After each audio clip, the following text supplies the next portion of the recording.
Assalamualaikum warahmatullahi wabarakatuh. Jumpa lagi bersama Bu Nida di program Jari Cerdik.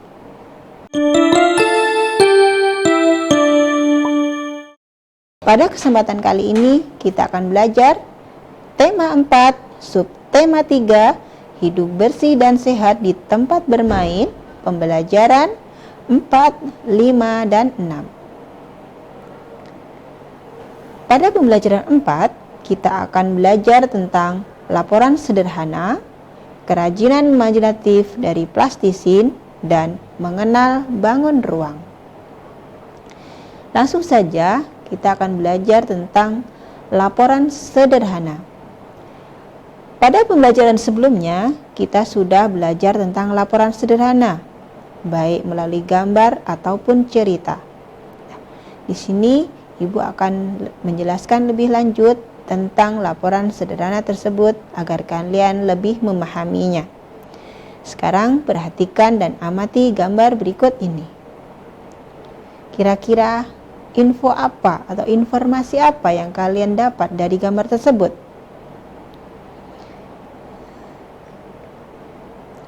Gambar tersebut menceritakan tentang polusi udara di jalan raya.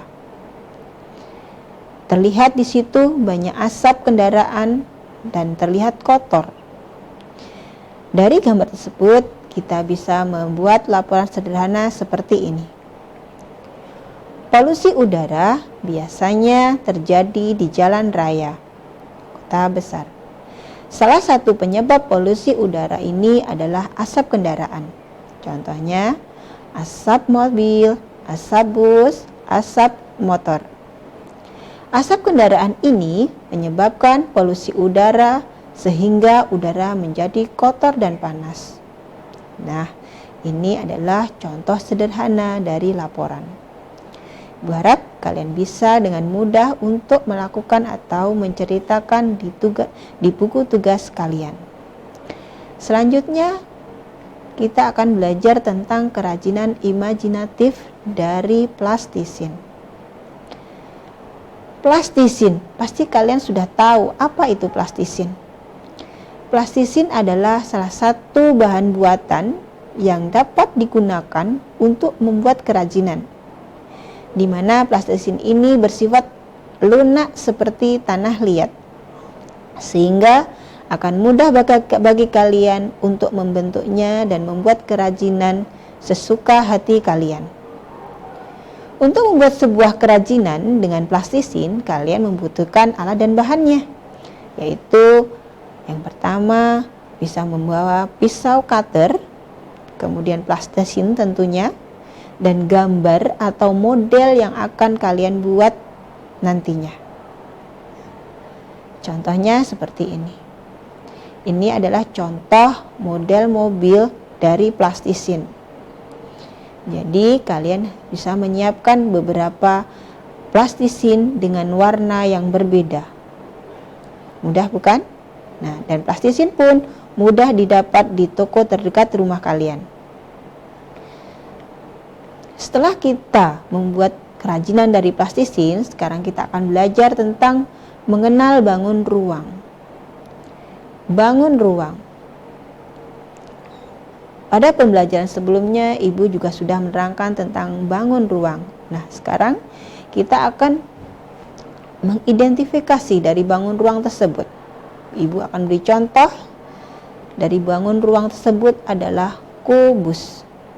Ini adalah contoh bangun ruang kubus, di mana kubus ini mempunyai 3 ciri, yaitu mempunyai titik sudut, mempunyai sisi, dan rusuk.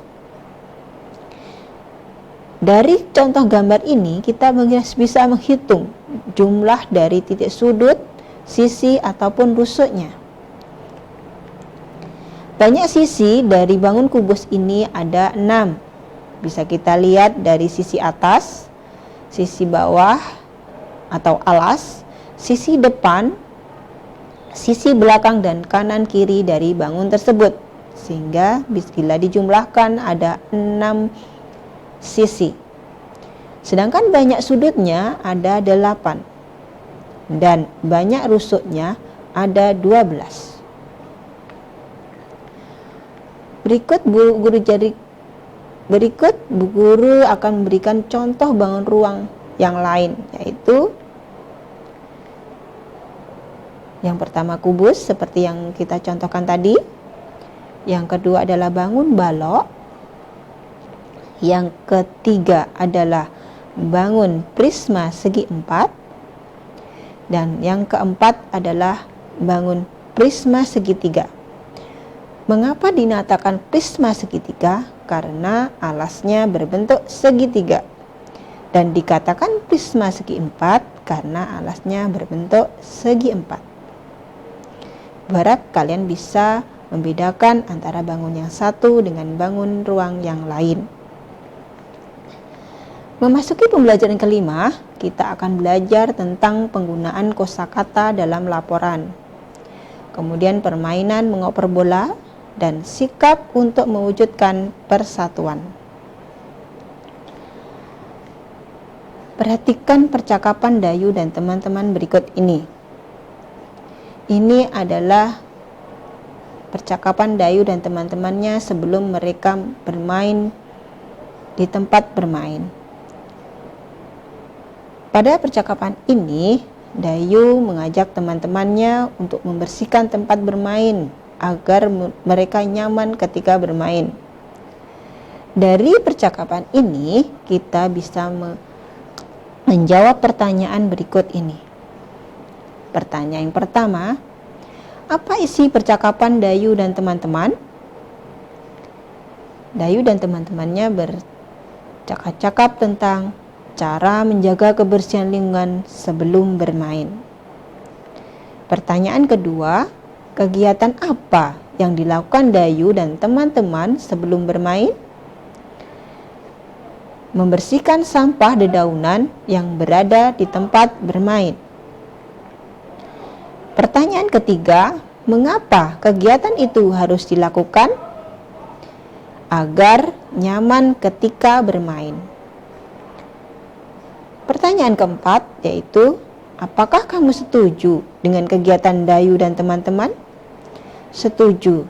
Kenapa anak-anak setuju? Karena kalau tempat bermain bersih, maka ketika kita bermain terasa nyaman. Tidak ada hal-hal yang mengganggu ketika bermain. Pertanyaan terakhir, dapat diolah menjadi apakah sampah dedaunan yang dikumpulkan? Ya betul, jadi pupuk kompos. Nah, dan ini sangat berguna juga buat kita untuk dijadikan pupuk tumbuhan atau tanaman yang kita tanam di rumah. Selanjutnya kita akan bermain tentang menemukan kata. Perhatikan kotak huruf berikut ini. Nah, kalian bisa bermain kata dari kotak berikut ini. Tapi kalian harus menemukannya melewati makna kata berikut ini. Yang pertama, pupuk campuran dari daun dan kotoran hewan yang telah membusuk. Ayo, apa itu? Iya, kompos. Pupuk kompos ya, kompos yang pertama. Jawaban pertama yaitu kompos. Sekarang kita cari kata yang kedua. Bagian tumbuhan yang indah berwarna cerah. Ya, bunga. Bunga adalah bagian tumbuhan yang paling indah. Selanjutnya yang ketiga yaitu bagian tumbuhan yang berhelai-helai dan melekat pada daun atau ranting. Ya, daun. Pada kotak yang berwarna pink atau merah muda itu jawabannya daun. Nah, kalian mudah bukan untuk menemukan kata pada kotak huruf tadi. Nah, selanjutnya perhatikan teks bacaan berikut ini tentang kesehatan dan keselamatan ketika bermain perlu diperhatikan. Dari bacaan ini kita bisa membuat rangkuman atau laporan sederhananya, yaitu cara menjaga kebersihan lingkungan sebelum bermain. Cara yang pertama yaitu sesuai dengan teks tadi, Satu, membersihkan sampah dan kotoran hewan yang ada di lingkungan bermain. Yang kedua, menyingkirkan benda tumpul atau tajam. Ini adalah contoh cara menjaga kebersihan lingkungan sebelum bermain sesuai teks di samping ini. Selanjutnya tentang permainan mengoper bola. Kalian pasti sudah pernah mendengar tentang permainan ini. Nah, permainan mengoper bola ini berguna untuk melenturkan tubuh. Dengan cara meliukkan tubuh kita, kita bisa melenturkan tubuh kita. Kalian sudah tahu bagaimana cara bermainnya? Nah, cara bermainnya yaitu yang pertama, buatlah 2 regu berbaris berbanjar saling berhadapan. Setiap regu minimal beranggotakan 4 siswa. Sikap awal, setiap regu berdiri dengan menggunakan lutut.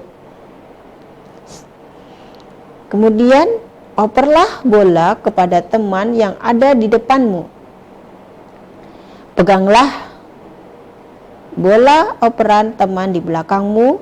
Caranya, liukkan badan ke samping ke arah datangnya bola. Kelompok tercepat mengoper bola sampai ke teman paling depan adalah pemenangnya. Nah, ini adalah cara bermain mengoper bola.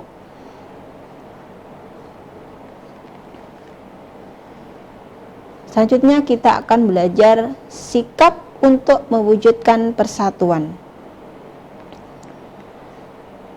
Contoh sikap yang harus dimiliki agar terwujud persatuan dalam bermain yaitu yang pertama, menjaga kekompakan tim atau kelompok kita. Yang kedua, bersikap lapang dada menerima kekalahan. Jadi ketika kita kalah dalam permainan, kita tidak boleh marah, namun kita harus menerima dengan lapang dada biar tidak terjadi pertengkaran. Selanjutnya yaitu sikap yang ketiga, tidak bersikap egois atau mau menang sendiri. Selanjutnya, bersikap sportif dan tidak curang. Membantu teman tanpa membeda-bedakan. Karena kita punya teman yang berbeda agama ataupun berbeda suku, maka kita dilarang untuk membeda-bedakannya. Karena apa? Untuk menjaga persatuan antara kita.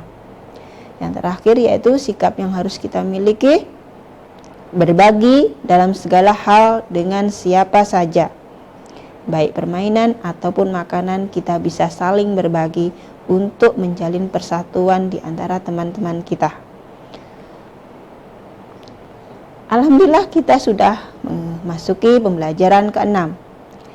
Pada pembelajaran 6 ini kita akan belajar tentang manfaat dan akibat sikap bersatu, laporan sederhana, mengidentifikasi, bangun ruang.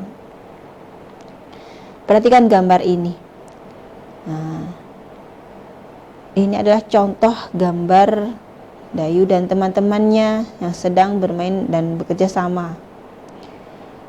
Dari gambar tersebut kita bisa melihat apa manfaat dan akibat jika kita bersatu bersama teman kita. Manfaat yang pertama yaitu hidup rukun. Kemudian saling menghargai. Saling menghargai perbedaan sangat penting bagi kita karena kita berbeda satu sama lain, berbeda suku dan berbeda agama. Sedangkan akibatnya jika kita tidak bersikap bersatu yaitu yang pertama, muncul perpecahan karena kita akan saling menyalahkan karena kita berbeda agama dan berbeda suku bangsa. Yang kedua akibatnya yaitu timbul persaingan, sehingga karena ada perbedaan itu kita akan bersaing satu sama lain dan sulit untuk kita bersatu kembali. Nah, jadi ibu harap kalian dengan tahu ini manfaat dan akibatnya sehingga kalian bisa hidup rukun bersama teman kalian di rumah ataupun di sekolah. Pada pembelajaran sebelumnya tadi kita sudah belajar tentang laporan sederhana. Nah, kita akan belajar kembali lapor sederhana melalui teks bacaan kesehatan badan perlu dijaga. Pada teks ini menceritakan tentang bagaimana cara menjaga kesehatan badan kita. Yaitu cara yang pertama, mandi secara teratur. Yang kedua, mencuci tangan sebelum makan. Yang ketiga, mencuci kaki sebelum tidur. Dan yang terakhir, menggosok gigi setelah makan dan sebelum tidur. Ini sangat penting bagi kalian dan kita semua agar kita tetap hidup sehat. Pada materi berikutnya yaitu mengidentifikasi bangun ruang. Masih ingat kamu tentang rusuk, sisi, dan titik sudut pada bangun ruang tadi? Perhatikan gambar berikut ini. Nah, pada gambar ini juga terdapat sisi, titik sudut, dan rusuk. Mari kita hitung berapa banyaknya titik sudut, sisi, ataupun rusuk dari bangun ini. Bangun yang pertama, banyaknya rusuk ada 9. Itu bisa kita lihat dari sisi depan, belakang, atas, bawah, dan samping. Banyaknya rusuk ada 9. Sedangkan banyaknya sisi ada 5. Dan banyaknya titik sudut ada 6. Pada bangun berikutnya, bangun yang kedua, banyak rusuknya ada 6. Sedangkan sisinya ada 4. Dan banyak titik sudutnya ada 4. Nah, dari penjelasan ini kalian bisa mengerjakan di buku paket yang ada di latihannya dan menjumlahkan atau menghitung berapa banyak sisi, titik sudut, dan rusuk dari setiap bangun ruang. Mudah bukan? Alhamdulillah, pembelajaran kita hari ini telah selesai. Ibu harap kalian dapat memahami dengan baik dan bisa mengerjakan materi yang ada di buku. Sekian dari Ibu. Wassalamualaikum warahmatullahi wabarakatuh.